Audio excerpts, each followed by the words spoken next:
Hey folks, Quilly here, and welcome to another episode of Let's Play Rising Tide, the expansion to Sid Meier's Civilization Beyond Earth. And of course, this is a very early pre-release build with plenty of bugs and glitches and graphical doodads flying all over the place. So just be ready for all that kind of fun.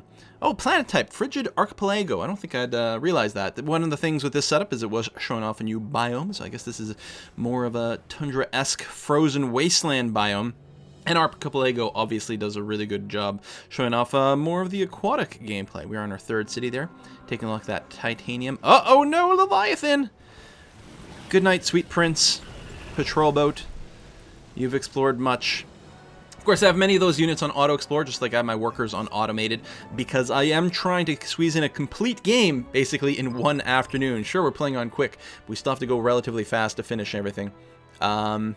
And some more quests there. Ice and Conquest. Investigate alien structures. So that is the start of the Marvel quest line. Now, I don't think I actually found the big giant site that initiated it. One of the AIs must have found it. But now I actually have a job to investigate alien structures. And I think there was another one at the top, which I think is to investigate the brain coral thing. The Visions in the Storm? Yes, Hydrocoral Brains. So this map has two Marvel quests on it. Some maps will only have one, some will have two. This one has two. So what I have to do is I have to get apparently any unit whatsoever. It doesn't have to be an explorer unit. It can be a military unit. That's fine. Over to one Hydrocoral Brain and one alien structure.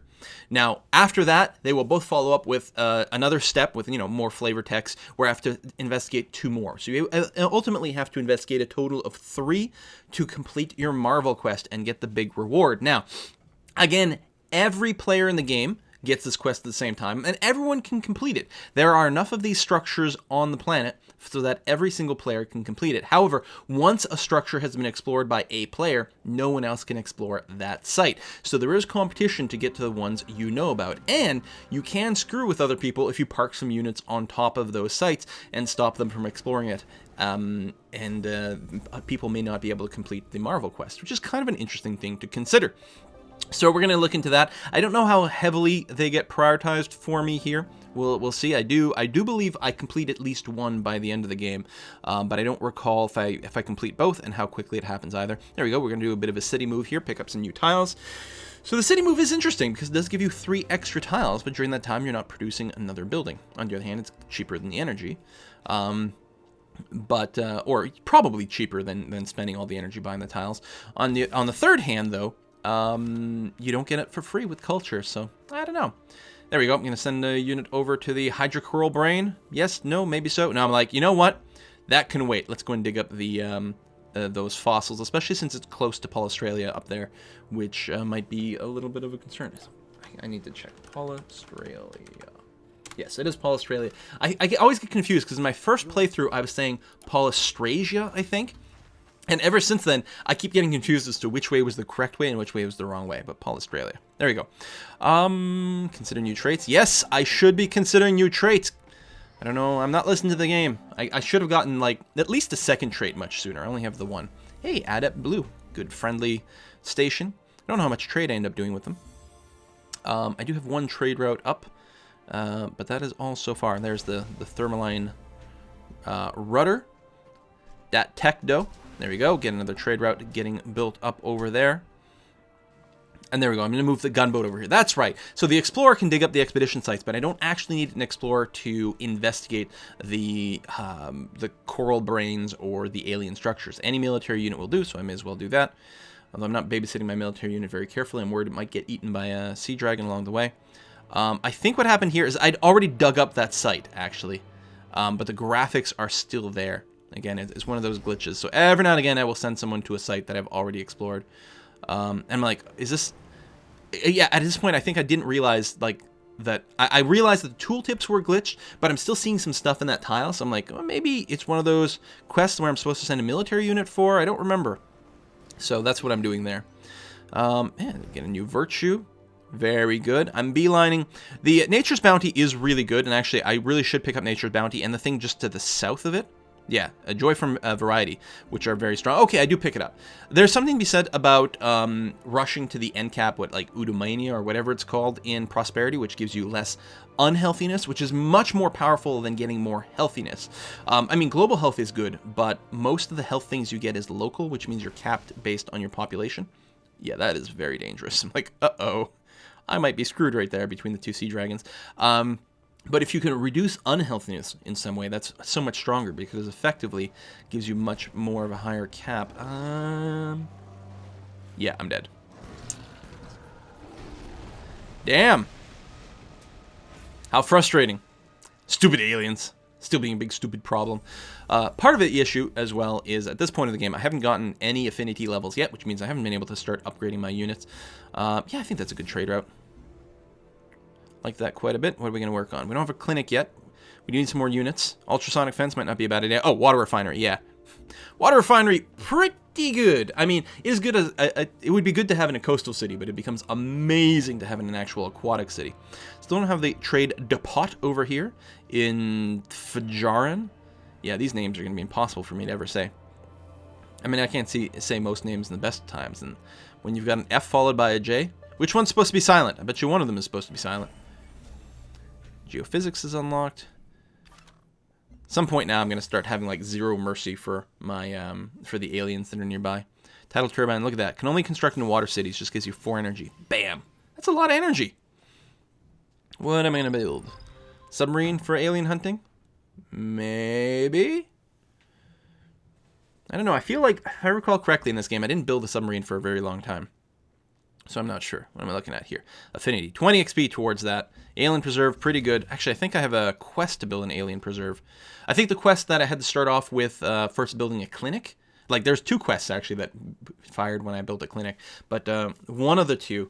There you go. You can see the alien structure as well. So there's a brain there and an alien structure. So I'm going to get doubled my bang for my buck over here. There's another basin. Get the Explorer in there, maybe? Yes? No?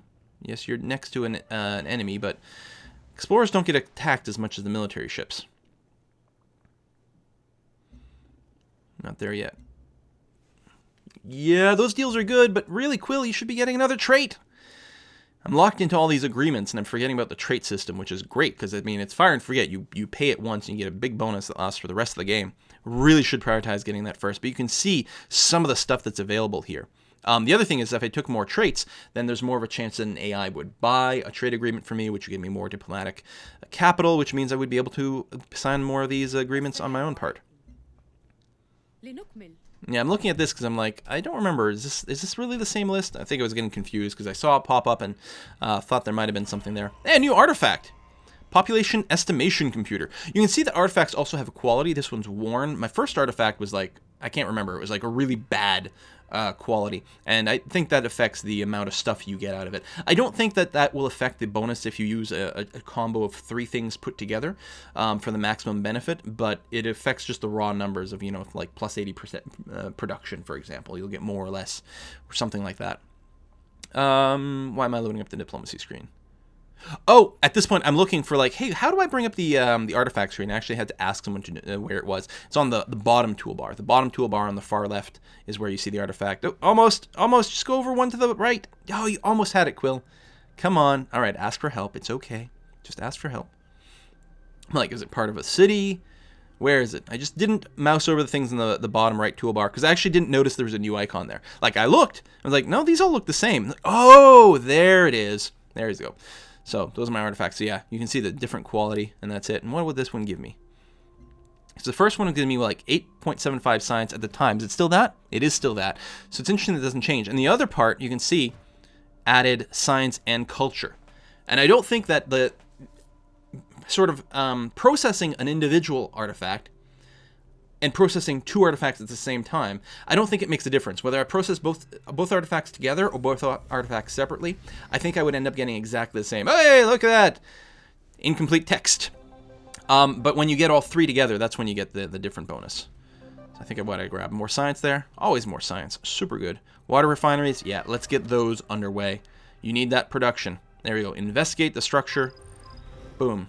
So that will advance my quest, but then the follow-up quest to that is is find 2 more. So here I'm like, okay, there's that sea dragon. How am I getting my patrol boat over there? Because I know there's more than one of them.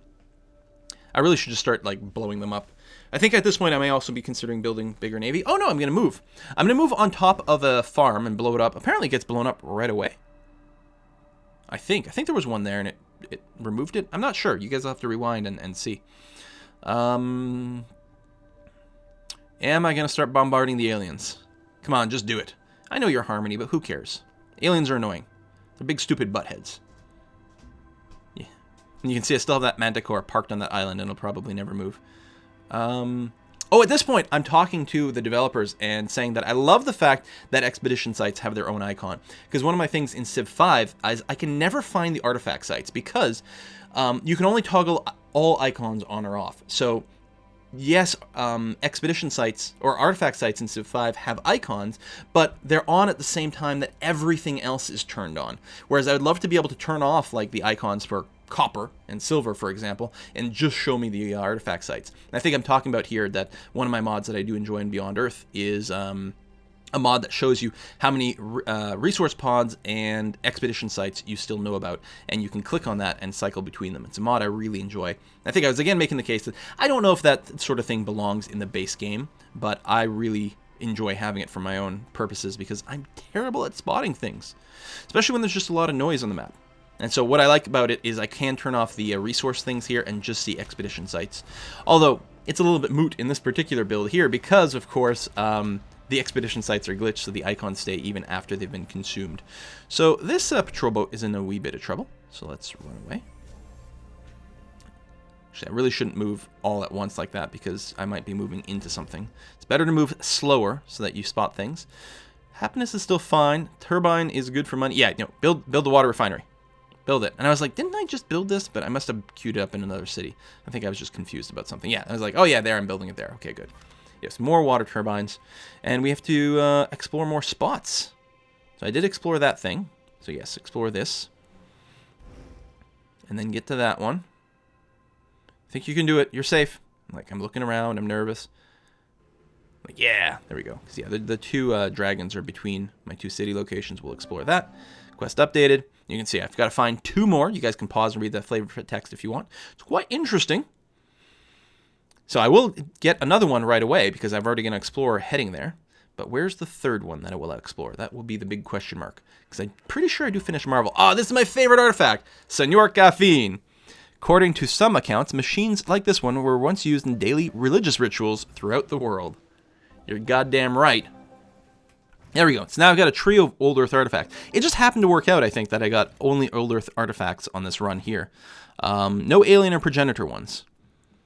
And you can see, there's some pretty big bonuses. And then you get all of them together, and they still give you a little bit of raw stuff, but they also unlock a building. You can see there's an incomplete icon there, obviously. And some of the text is missing. It doesn't tell me what the building is, but it's a building that by itself gives a little bit of culture, I believe. And then in addition to that, it gives bonus culture and bonus something else, and units heal to 100% the turn in the city, which is pretty nice. I'm like, okay, well, clearly I have to complete this combo and then see what it looks like. I think this will unlock something like Xenobath Spa or something like that. It's really funny, actually. Come on, click complete research. I'm mousing over a couple of things. Is there a tooltip here? Nope. I think I'm talking to the game devs at this point about some of the artifact stuff and how things work out. And yeah, so I'm definitely getting a lot less raw numbers by completing this set. So I've lost some of the raw pure bonus, but I'm unlocking a building. So there really is a trade-off here as to which way is better. Especially if I'd used the artifacts the second I got them. That would have meant, more buildings earlier, more culture earlier, more science earlier, which is really good. But there we go. Xenomass Bathhouse, +1 culture, units heal 100% after 1 turn in the city. Was it worth it? I don't know, but I certainly had to do it this time because it's cool. There we go. Cider Nurseries, +1 production. Really like that one. And I've got to explore that site. Click the button. Don't move. Don't move. You still have to hit the button. You bastard. I didn't actually explore the location. I think I got confused because I'd done one but not the other. Damn. Also, I don't think there's any real indicator on the map to show you if one of these sites has been looted or not. It'd be nice if they do that. I don't know if they will. It would be really nice if they did it. But yeah, so you don't even know if one of the AIs has looted that site already. So I'm pretty sure I do complete one of the Marvel quests, but I don't think it happens for a while because clearly I made the mistake there of not getting another one. And then I don't think I've spotted a third brain coral anywhere either. I gotta do some more exploration. I'm always bad about doing exploration in a timely manner in here. There we go. I'm gonna spend some money unlocking some tiles. They're relatively cheap here, so it seems worthwhile. Especially to get one that's actually got, something on it if I'm not planning on moving my city anymore. There's the bathhouse. And you can see here, so the bathhouse by itself has a +2 base culture, and then I get an extra +1. So now, assuming we're reading that correctly, so it looks like the total culture on that building is +3, which is not bad. 3 culture for one building is nice. The insta-heal certainly isn't bad either. It's very convenient. Although, again, my land units will not be able to heal in these cities because they'll still count as embarked, which, again, is just a glitch in the game that they should fix, hopefully. Yes, water refinery. Build it. No, build a water refinery. Do it. Do it. Yes. Good. The bonus culture, unfortunately, in these aquatic cities gives you a little bit less because it doesn't push the borders out. But, of course, it's still good for those social policies, which is always really handy. My happiness is starting to get down a little low, or my health, I should say, a little bit low. So it'd be nice to get that eudaimonia. There we go. First affinity progress in the game. Lovely. And the unit upgrade screen. Finally upgrading a unit, so we finally get to show off the new unit upgrade screen. And holy crap, is it a ton better than the old screen. I love it because you can see all the units at a glance very easily. You can filter. On the other screen, you can filter things based on unit type, which is really good. And then you got this screen here that shows you some of the different upgrade spots you can do, whether you beeline or if you go and specialize. So you can see I actually got quite a few upgrades here because I got enough affinity points from that tech because it was fairly high level tech. So I got enough affinity points to go up 2 levels, I think, in my affinities over here. So just grabbing some upgrades. I love this interface. It is so much better. That's why I was kind of between the diplomatic interface and the upgrade interface, I'm so disappointed that they didn't take a pass at the trade route interface yet. I'm really, really, really hoping that they do before release. Otherwise, I will be a very sad quill. So, well, I'm not going to get the Immortal soon, but you can see that was a hybrid unit right over there.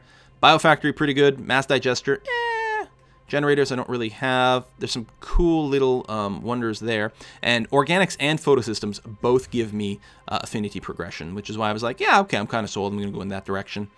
Again, playing a little faster, not necessarily thinking, going and looking at all the options. So it may or may not be optimal, but we're doing okay. Nice trade route there to Freeland, worth 10 energy. Very, very handy.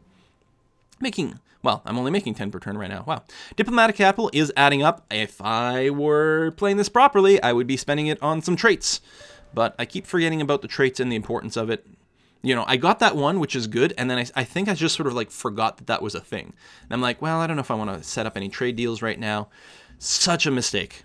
Good thing I'm playing on a low difficulty here. And it's like, hey, even the game is reminding me that, maybe you want to do something with all those points. Spend them somewhere. Come on. No? Oh, there we go. But I got to click on the traits button. I forgot that that's there until the very end of the game. Well, not the very end. I do put them to good use later on. Trust me. You just wait. We make use of those traits, and they crush face. But there we go. Oh, I think I'm going to try to get allied with these guys because I'll get more trade routes out of our agreement if I do that. But you were always clicking on the personality traits button. Damn it, Quill. See, look at this. Now I'll get 3 free trade routes. It used to be 2 when we were cooperative. I think you get 1 if you're just sort of neutral. But now I'll get 3 trade routes in my capital. And see, I'm going through the individual screens here, but I don't have to do this. Unless I'm concerned about being interested in exactly who I'm setting up a deal with. But I should be... Oh, and that's right. That's the other thing I hadn't realized at this point. That I didn't realize that I was giving them personally the diplomatic capital. I thought the diplomatic capital was just being spent. And I assumed that this agreement here was bilateral. That we would both get the bonus. So I was like, well, so I'm going to give him 3 extra trade routes, but maybe he'll send them to me, that sort of thing. I didn't understand correctly how the system was working. At this point. So just to reiterate, the trade agreements, I get the +3 trade routes. He does not, but instead I am paying him the political capital, which is why, again, you really want to build your own personal traits up as soon as possible because A, there's no maintenance fee for it. You just pay it once and you get an awesome bonus for the rest of the game. And B, they unlock trade agreements that come the other way. So people will come to you wanting to purchase your trade agreements, which gives you a lot more political capital, which is really, really good. And you can level up the traits as well, which is really handy. There was something else I was going to say, and now I can't remember what it was. Oh, yes. There's not much of a penalty with grabbing those traits early on, because even if you haven't decided what your strategy will be, you can change your traits. I think it costs something like 75 points to repick a trait. If you have leveled it up, if you brought your trait up to level 3, unfortunately, when you pick a new trait, it will start at level 1. So that is the one downside. But other than that, like, it really, like, pick your traits early and it's fine. Especially, like, the military ones, I will be doing that, and then, like, maybe late in the game, switching to the one that gives me more offensive power outside my territory, for example. But early on, like, I think it's a military one that gives you more trade with stations. That's amazing. Like, grab that right from the start. Send those trade routes over there, especially if you can get to Hutama and get those plus 1, 2, or 3 trade routes. Now all of a sudden you are just laughing trade wise, and you're gonna have a great time. So so I definitely was playing it wrong in this particular game here, and in my second game it was like, oh my god, these are so amazing and I want them forever. So we'll see what we can do. Oh, but that's the end of the video. Oh, that snuck up on me. Thank you very much for watching another episode, folks, and I will see you guys next time. Bye bye.